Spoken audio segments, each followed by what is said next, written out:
সামাজিক যোগাযোগ মাধ্যমে গুজবের ছড়াছড়ি যেন নতুন কিছু নয়। নেটিজেনরাও মোটামুটি এটার সঙ্গে অভ্যস্ত হয়ে উঠেছেন। আওয়ামী লীগ সরকারের পতনের পর থেকে একের পর এক গুজবের ছয়লা ফেসবুক। তেমনই এক রাত কেটে গেল 23 জানুয়ারি, যদিও পরদিন সব অপতথ্য পরিষ্কার হয়ে যায়।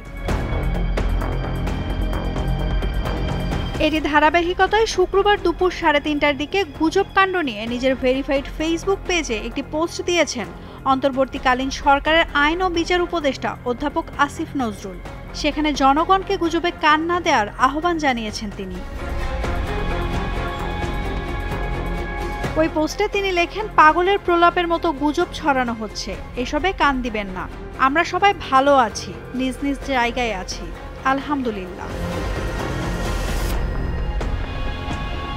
এর আগে 23 জানুয়ারি দিনগত রাত থেকে সামাজিক যোগাযোগ মাধ্যম ফেসবুকে অন্তর্বর্তী সরকারের উপদেষ্টা, বৈষম্য বিরোধী ছাত্র আন্দোলনের সমন্বয়ক সহ বিভিন্ন জনকে নিয়ে গুজব ছড়িয়ে পড়ে।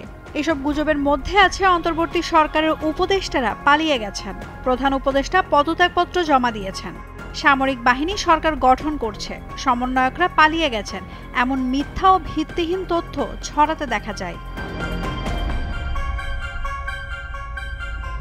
মূলত আওয়ামী লীগ, ছাত্রলীগ, যুবলীগের নামে খোলা বিভিন্ন পেজ থেকে এসব অপতথ্য ছড়ানো হয়। এসব ভুয়া তথ্য আওয়ামী লীগ, ছাত্রলীগের সাবেক বর্তমান নেতাদের শেয়ার করতেও দেখা যায়।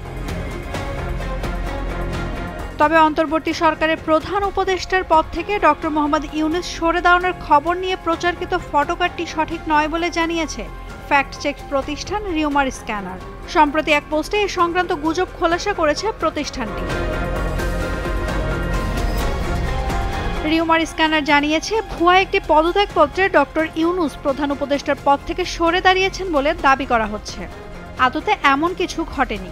গত সেপ্টেম্বরে শেখ হাসিনার নামে প্রধানমন্ত্রীর পদ থেকে পদত্যাগের ভুয়া একটি চিঠি ভাইরাল হলে তার কাউন্টার হিসেবে এই চিঠিটি প্রচার করা হয়। সেটির তারিখ ও ওপরের লোগো বদলে দিয়ে এখন আবার প্রচার করা হচ্ছে। নাওমিন নাসরিন, ডেইলি সান।